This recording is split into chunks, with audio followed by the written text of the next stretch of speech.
அதிகாலை 3 மணி. என்னடா big pass மாதிரி பேசுகிறேன்னு பார்க்குறீங்களா? அப்படி தாங்க இந்த நாள் எனக்கு ஆரம்பிச்சிச்சு. காலையில் 3 மணிக்கே சொன்ன லொக்கேஷனை ஃபோனில் ஆன் பண்ணிவிட்டு வண்டி எடொருன்னு எடுத்துகிட்டு கிளம்பிட்டேன். எங்கே போகிறேன்னு தானே கேட்குறீங்க? வேறு எங்கே, நம்ம வேலையை பார்க்க தான். எனக்கு வேலை சொல்லி கொடுத்த குருஜி மூலமாக தாங்க எனக்கு இந்த ஆர்டர் வந்துச்சு.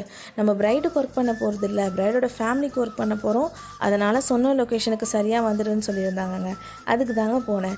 லொக்கேஷனை ஈஸியாக கண்டுபிடிச்சாச்சு. அந்த லொக்கேஷனுக்குள்ளே இவங்க தங்கியிருக்கிற ரூமை கண்டுபிடிக்கிறது தான் ஒரு டாஸ்க்காக இருந்துச்சு. சரின்னு லிஃப்ட்டில் ஏறி டைமை பார்க்குறேன், மணி 3:35. கரெக்டாக ரூமை கண்டுபிடிச்சி அங்கே போய் குருவுக்கும் ஒரு சலாமை போட்டுட்டு நல்லபடியாக வேலையை ஆரம்பிச்சாச்சுங்க. Sari draping, hair style, face மேக்கப்னு அத்தனை பேரையும் நான் பக்காவாக ரெடி பண்ணி முகூர்த்தத்துக்கு செம்மையாக அனுப்பி வச்சிட்டோங்க. அனுப்பி வச்ச கையோடு நாங்கள் டிஃபன் சாப்பிட போயிட்டு ஒரு சின்ன செல்ஃபி ஷூட்டையும் முடிச்சுட்டு திரும்ப ரூமுக்கு வந்து ரெஸ்ட் எடுக்க ஆரம்பிச்சிட்டோங்க. ரெஸ்ட் எடுத்து முடிச்சதுக்கப்புறம் அவங்களும் முகூர்த்தத்தெல்லாம் முடிச்சுட்டு வந்தவங்க லஞ்ச் சாப்பிட்டுட்டு நம்ம ஒர்க்கை ஆரம்பிக்கலாம்னு சொன்னாங்க. ரிசப்ஷனுக்கான ஒர்க்கை நாங்கள் ஆஃப்டர் லஞ்ச் ஆரம்பித்தோங்க. ஆஃப்டர் லஞ்சுக்கு அப்புறம் நாங்கள் ரிசப்ஷன் ஒர்க் ஆரம்பித்தோம். அப்போவும் அவங்கள செம்ம கிளாம் லுக்கில் ரெடி பண்ணி அவங்க திரும்பவும் மாற்றின அதுக்கேற்ற காஸ்டியூம்ஸ்க்கு ஏற்ற மாதிரி ஹேர் ஸ்டைல், ஃபேஸ் மேக்கப் எல்லாமே மாற்றி கொடுத்துருந்தோம். செம்மையாக அழகாக இருந்தாங்க.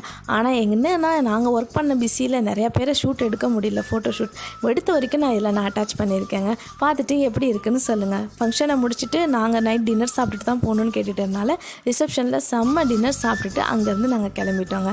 ரிட்டர்ன் வரும்போது பயங்கர மழைங்க. மழையில் நல்லா நனைஞ்சிட்டு தாங்க வண்டி ஓட்டிகிட்டு வந்தோம். இப்படி தாங்க இந்த நாள் எங்களுக்கு போச்சு. எப்படி இருக்குன்னு பார்த்துட்டு கமெண்ட் பண்ணுங்கள், லைக் பண்ணுங்கள், ஷேர் பண்ணுங்கள். Bye friends.